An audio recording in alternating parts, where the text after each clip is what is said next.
تو یہ بات آپ کے سامنے آئی کہ نبی علیہ الصلوۃ والسلام کی وفات ہوئی، موت ہوئی اماں عائشہ رضی اللہ تعالیٰ عنہ کے حجرے میں۔ صحابہ کرام نے، ابو بکر، عمر، عثمان، علی، سارے صحابہ نے، نبی علیہ الصلوۃ والسلام کی ساری بیویوں نے، نبی صلی اللہ علیہ وسلم کی بیٹی فاطمہ رضی اللہ تعالیٰ عنہ نے،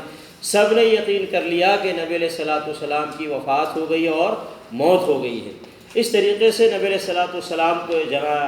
کفن بھی، غسل بھی دیا گیا، کفن بھی پہنایا گیا، اور اسی اماں عائشہ رضی اللہ تعالیٰ عنہ کے حجرے میں نبی صلی اللہ علیہ وسلم کی قبر بھی بنائی گئی، اور صحابہ کرام نے، عورتوں نے، مردوں نے، بچوں نے جنازے کی نماز بھی ادا کی، اور نبی علیہ الصلوۃ والسلام کو وہاں دفن کر دیا گیا۔ تو اس کے بعد اب دیکھیے کہ نبی علیہ الصلوۃ والسلام کو صحابہ کرام نے، امہات المومنین نے، نبی صلی اللہ علیہ وسلم کی بیٹی نے، سب نے باتفاق آراء گھر کے اندر دفن کیا۔ کسی نے مسجد میں دفن کرنے کا مشورہ نہیں دیا اور نہ ہی اس کے بارے میں خیال کیا، اس لیے کہ مسجد جو ہے اللہ کی عبادت کے لیے، مسجد اللہ رب العالمین کے لیے، نماز پڑھنے کے لیے، قرآن پڑھنے کے لیے ہے، ذکر و اذکار کے لیے ہے، دعاؤں کے لیے ہے۔ مسجدیں جو بھی ہیں اللہ کی عبادت کے لیے، اور بس مسجدیں کسی کو دفن کرنے کے لیے نہیں ہیں۔ مرنے کے بعد اگر دفن کرنا ہے تو اس کے لیے قبرستان ہے۔ یہی وجہ ہے کسی صحابی نے نبی علیہ الصلوۃ والسلام کو مسجد کے اندر دفن کرنے کا سوچا بھی نہیں، اور ارادہ بھی نہیں کیا، پروگرام بھی نہیں بنایا، کیونکہ مسجدوں میں کسی کو دفن نہیں کیا جا سکتا۔ مسجد اللہ کا گھر عبادت کے لیے، دفن کرنے کے لیے عام قبرستان ہے۔ یہ صرف نبیوں اور رسولوں کی خصوصیت ہے کہ وہ جہاں انتقال کرتے ہیں ان کو وہاں دفن کیا جاتا ہے۔ تو نبی علیہ الصلوۃ والسلام گھر میں انتقال کیے تو گھر میں دفن کیا گیا، لیکن دوسروں کو ایسا نہیں کیا جا سکتا، اور دوسرے کو کوئی کرتا بھی نہیں ہے۔ کوئی آدمی کتنا ہی کروڑوں روپے پیسہ لگا کر کے محل بنا لے، پیلس بنا لے، اور مر گیا تو کوئی بیٹا نہیں سوچتا میرے بابا کو ایک روم دے دیتا ہوں مرنے کے بعد، بیٹی بھی نہیں سوچتی ہے، بیوی بھی نہیں سوچتی ہے، گھر کا کوئی فرد نہیں سوچتا ہے کہ بھائی اتنی محنت سے اس نے پوری زندگی میں گھر بنایا ہے، مرنے کے بعد ایک روم دو، کوئی سوچتا ہے؟ سارے گھر والے مل کر کے باتفاق آراء یہ فیصلہ کرتے ہیں جلدی سے بلاؤ کسی کو، قبرستان میں ان کے لیے قبر کھودی جائے، اور ان کو غسل دو، ان کو کفن پہناؤ، اور جنازے کی نماز ادا کر کے قبرستان میں جا کے دفن کر دو۔ کوئی بھی اپنے گھر میں کسی کو دفن نہیں کرتا، کتنا ہی بڑا اللہ کا ولی ہو، بزرگ ہو، کوئی بھی ہو، اس لیے کہ سارے مسلمان جانتے ہیں کہ گھر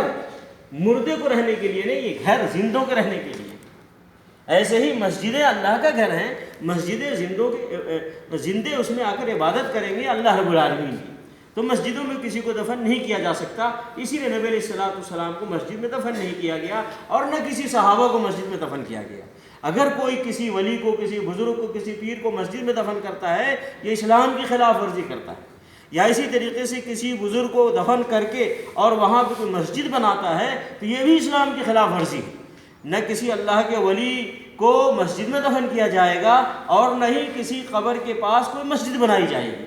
بلکہ ایسی مسجد میں نماز پڑھنا جائز نہیں ہے کہ جس مسجد میں قبر ہو۔ نبی علیہ الصلوۃ والسلام کی قبر مسجد میں نہیں ہے۔ یہ لوگوں کو دھوکہ ہوتا ہے اور لوگوں کو غلط فہمی ہوتی ہے، یا لوگ جان بوجھ کر کے اپنی غلطی کو ثابت کرنے کے لیے کہ جی ہمارے پیر صاحب مسجد میں نہیں ہیں، بلکہ نبی صلی اللہ علیہ وسلم کی قبر بھی تو مسجد میں ہے، یا یہ کہ ہمارے پیر صاحب کے قبر کے پاس مسجد نہیں بنائی گئی بلکہ نبی صلی اللہ علیہ وسلم کی بھی تو مسجد کے اندر قبر ہے۔ تو یہ غلطی ہے یہ لوگوں کی۔ نبی علیہ الصلوۃ والسلام کو گھر میں دفن کیا گیا، مسجد میں نہیں دفن کیا گیا۔ آج بھی نبی صلی اللہ علیہ وسلم کی قبر گھر کے اندر ہے، مسجد کے اندر نہیں ہے، اور یہ خصوصیت ہے نبی صلی اللہ علیہ وسلم کی۔ اور پھر اس کے بعد ابو بکر، عمر رضی اللہ عنہما کو دفن کیا، سارے صحابہ کرام نے باتفاق آراء دفن کیا ہے۔ تو اس لیے کسی اور کو مسجد میں دفن نہیں کیا کسی کو مسجد میں دفن نہیں کیا جا سکتا، اور اگر کہیں پہ کسی بزرگ کو دفن کیا ہے تو وہاں پہ مسجد نہیں بنائی جا سکتی۔ اسی لیے نبی علیہ الصلوۃ والسلام نے اپنے زمانے میں بھی کسی کو مسجد میں دفن نہیں کیا۔ دیکھیے شہدائے بدر تھے، کتنا بڑا درجہ ہے شہدائے بدر کا، جہاں شہید ہوئے وہیں ان کو بدر کے قبرستان میں دفن کر دیا گیا، مسجد میں نہیں لایا گیا، اور نہ ہی وہاں پہ مسجد بنائی گئی۔ شہدائے احد ہیں مدینے میں جو شہید ہوئے احد کے میدان میں صحابہ، اس میں نبی علیہ الصلوۃ والسلام کے چچا حمزہ بن عبد المطلب رضی اللہ تعالیٰ عنہ بھی ہے۔ نبی علیہ الصلوۃ والسلام نے اپنے چچا کو لا کر مسجد میں نہیں دفن کیا، اور نہ ہی جہاں پہ ان کو دفن کیا وہاں پہ کوئی مسجد بنوائی۔ ایسے نبی صلی اللہ علیہ وسلم کی 3 بیٹیاں نبی صلی اللہ علیہ وسلم کی ان کی زندگی میں انتقال کی ہیں، نبی صلی اللہ علیہ وسلم کے بیٹے انتقال کیے ہیں۔ نبی علیہ الصلوۃ والسلام کے ایک بہت جلیل القدر صحابی ہیں سعد بن معاذ رضی اللہ تعالیٰ عنہ، جن کے جنازے میں 70,000 سے زیادہ فرشتے شریک ہوئے تھے۔ جنازے میں ان کو قبرستان، بقیع قبرستان ہے نا، وہاں تک 70,000 سے زیادہ فرشتے جنازے کو لے کر کے گئے ہیں سعد بن معاذ رضی اللہ تعالیٰ عنہ۔ نبی علیہ الصلوۃ والسلام نے ان کو بھی مسجد میں دفن نہیں کیا، حالانکہ ان کی وفات مسجد نبوی میں ہوئی تھی۔ کیوں؟ کہ وہ زخمی تھے اور زخمی حالت میں مسجد میں ان کا علاج ہو رہا تھا، اور وہیں ان کا انتقال کر گئے مسجد نبی صلی اللہ علیہ وسلم میں۔ نبی صلی اللہ علیہ وسلم نے ان کو لے جا کر بقیع قبرستان میں دفن کیا، مسجد میں دفن نہیں کیا۔ تو نبی علیہ الصلوۃ والسلام نے کبھی کسی کو مسجد میں دفن نہیں کیا، اس لیے کہ اسلام میں جائز نہیں ہے کہ مسجد میں کسی کو دفن کیا جائے اور یا کسی بزرگ کی قبر کے پاس کوئی مسجد بنائی جائے، دونوں غلط ہے۔ اسی لیے نبی علیہ الصلوۃ والسلام کو نہ تو نبی صلی اللہ علیہ وسلم نے کسی کو مسجد میں دفن کیا اپنے زمانے میں، نہ نبی علیہ الصلوۃ والسلام کو مسجد میں دفن کیا گیا، اور نہ ہی صحابہ کرام نے، امام ابو حنیفہ، امام شافعی، امام مالک، امام احمد بن حنبل، امام بخاری، امام مسلم، اتنے بڑے بڑے علماء گزرے ہیں، انہوں نے اپنے زمانے میں کسی کو مسجد میں دفن نہیں کیا، اور نہ ہی جہاں پہ بزرگوں کو دفن کیا وہاں پہ کوئی مسجد بنائی گئی، اس لیے کہ اسلام کا یہ طریقہ نہیں ہے۔ مسجد اللہ کی عبادت کے لیے ہے، قبرستان مردوں کو دفن کرنے کے لیے ہے، اور جو لوگوں کے گھر ہیں وہ زندے لوگوں کو رہنے کے لیے ہیں۔ تو اگر کوئی آج کہیں پہ بھی مسجد میں کسی کو دفن کرتا ہے، کسی بزرگ کو، کسی ولی کو، تو یہ اسلام سے ہٹ کے وہ غلط کام کر رہا ہے۔ یا کہیں پہ کسی بزرگ کی قبر ہے وہاں پہ کوئی مسجد بناتا ہے، تو یہ بھی اسلام سے ہٹ کے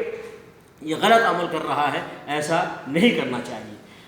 پلس آگے یہ بات بیان کی گئی کہ نبی علیہ الصلوۃ والسلام نے اپنے زندگی میں، چاہے وہ شہدائے بدر ہوں، چاہے شہدائے احد ہوں، چاہے وہ بقیع قبرستان کے میں دفن ہونے والے نبی صلی اللہ علیہ وسلم کی بیٹیاں ہوں، نبی صلی اللہ علیہ وسلم کی بیویاں ہوں، یا نبی صلی اللہ علیہ وسلم کے گھر والے ہوں، کسی کی قبر کو نبی صلی اللہ علیہ وسلم نے پختہ نہیں بنایا۔ نبی علیہ الصلوۃ والسلام کی قبر نے کسی کی قبر پہ چادر نہیں چڑھوائی، کسی کے قبر پہ پھول نہیں چڑھوائے، نبی صلی اللہ علیہ وسلم نے کہیں پہ دیگ نہیں چڑھوایا قبرستان میں یا قبر کے پاس، نبی صلی اللہ علیہ وسلم نے کسی کا عرس نہیں منوایا، نبی علیہ الصلوۃ والسلام نے کسی قبر پہ کسی کو مجاور بنا کر کے نہیں بٹھایا، نبی علیہ الصلوۃ والسلام نے کسی بھی قبر پہ وہ صندوق نہیں رکھوایا کہ یہاں نظر و نیاز ڈالے جائیں یا چڑھاوے چڑھائے جائیں، اور یہاں پر پیسے لا کر کے ڈالے جائیں، بکرے لا کر کے ڈالے جائیں، کھانا لا کر کے ڈالا جائے۔ ایسا کچھ نبی علیہ الصلوۃ والسلام نے کسی بھی قبر کے پاس نہیں کروایا اپنے زمانے میں، اپنی زندگی میں نبی صلی اللہ علیہ وسلم نے، اور نہ ہی صحابہ کرام نے اپنی زندگی میں ایسا کچھ کیا ہے۔ جو لوگ آج کسی بھی ولی کی قبر پہ یا کسی بھی ولی کے در پہ جا کر کے چادر چڑھاتے، پھول چڑھاتے ہیں، نظر و نیاز پیش کرتے ہیں، یا کہ چڑھاوے چڑھاتے ہیں، یا دیگ چڑھاتے ہیں، یا اسی طریقے سے وہ کیا کہتے ہیں کھانے پکاتے ہیں اور بکرے ذبح کرتے ہیں، یہ ساری چیزیں اسلام کے خلاف ہے، اسلام سے کوئی تعلق نہیں ہے۔ بظاہر وہ اچھا لگ رہا ہے، لیکن جو چیز اسلام کے خلاف ہو کتنا ہی اچھا لگے وہ گناہ کا کام ہے اور غلط کام ہے، اس سے بچنا چاہیے، جیسا کہ نبی علیہ الصلوۃ والسلام نے اپنی زندگی میں کیا ہے اور صحابہ کرام نے اپنی زندگی میں کیا ہے، ویسے ہی ہمیں بھی کرنا چاہیے۔ یہی صحیح راستہ، یہی صحیح طریقہ ہے۔ اب آگے آپ سنیں۔